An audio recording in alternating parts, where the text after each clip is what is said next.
The Bible isn't just a book of random stories. It's 66 different books that come together to tell one story. An incredible one about God's love for us. And now for an amazing story inspired by the book of Matthew, chapter 6, verses 19 to 24. Jordan sighed as she pulled into an employee parking spot at Potter's Pizza Palace. Her tiny red car with peeling paint and missing hubcaps looked extra ratty next to Mr. Potter's brand new red sports car. Next year, that will be me. Jordan had been saving every penny she could spare to buy a new car. Now, it had been tough fitting in extra shifts at the Pizza Palace between her college classes, but she was determined. Oh, it'll be so amazing, flying down the road with the top down and the wind in my face. Inside the kitchen, Jordan grabbed an apron. Mr. Potter called her over to where he was manning the brick oven. Ray's out sick with the flu. Can you fill in the next 2 evenings? Sure thing, Mr. Potter. Now, you sure it won't cut into your studies? I don't want you missing class, young lady. Jordan was studying to be a nutritionist. Well, someone's got to be here to make you kale and flaxseed pizza. Hey, you bring a single sprig of kale around this place and you're fired. The next day after her chemistry class, Jordan took a few minutes to check her savings account online. I gotta work even more hours or I'm gonna be driving a beater car forever. Her thoughts were suddenly interrupted by Professor Watkins. Jordan? Jordan jumped up. Oh, I was just leaving. Actually, I was noticing your jersey. Jordan glanced down at her red and gold soccer jersey. Thanks. Do you play soccer? I used to. I'm coaching a team of 4th grade girls and we could really use an assistant. Would you be interested? Wow, that would be cool. We practice Tuesday and Thursday evenings with games on Saturdays. Oh. There was no way Jordan wanted to give up the money she could be earning at work those times. Oh, sorry. I've got to work. Jordan scooped up her books and headed off across campus. As she approached her next class... Hey, Mom. Hi, sweetie. How are you? Fine.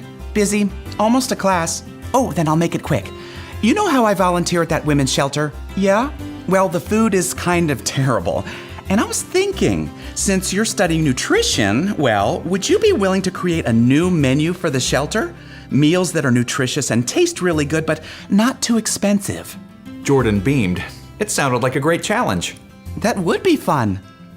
Then she considered just how much time it would take. But, I'm really busy with class and work. I can't. Oh, I see. Jordan took a deep breath. She would have time for other things after she saved up for her brand new shiny car. As she drove to work that evening for her extra shift, her phone rang again. She checked the caller ID. Libby. Jordan's younger sister had been having a difficult time adjusting to high school. Lib, what's up? Hey, your fall break is the same time as mine, right? I really need a break. Like, a real break. Can you take me camping in the mountains? Jordan's family had gone camping every fall when the girls were younger. She had loved the crisp evenings around the campfire, talking late into the night, but... I gotta work, Libby. Oh, it's only for a couple of days. Sorry, I just got to the Pizza Palace. Jordan ended the call and drove around to park. But as soon as she pulled in beside Mr. Potter's car... Whoa! The passenger side of the red sports car was completely bashed in and the front fender had been torn off. Jordan hurried into the restaurant to find Mr. Potter sliding an extra large bacon and mushroom pizza out of the brick oven. Mr. Potter, are you okay? Thank the Lord, yes. Happened while I was pulling out in the theater parking lot. I'm fine. But your beautiful car. You can get it fixed, right? Mr. Potter slid the pizza onto a tray and smiled ruefully. See, there's the rub. The other driver didn't have insurance, so I'd have to pay quite a lot. Oh. I think it's time for me to let the convertible go anyway and get something more sensible, like your little car. But that's not fair. Aren't you angry? No, I've enjoyed that car, but, it's hardly treasure in heaven. Treasure in heaven? Yeah, one of my favorite verses. Goes something like this. Don't gather riches on earth. Moths and rats can destroy them. Thieves can break in and steal them. Instead, gather riches in heaven. Your heart will be where your riches are. That's in the Bible? Sure is. It just means that when you focus on possessions, well, they can get beat up. It makes more sense to spend your time on what really matters. Like people instead of stuff? That's the ticket. Speaking of which, we got a family waiting on this. Mr. Potter handed Jordan the pizza. She grabbed the tray and headed out toward the dining room. Then she stopped. Would it be okay if I stopped taking all those extra shifts? Well, as long as I know ahead of time. Thanks.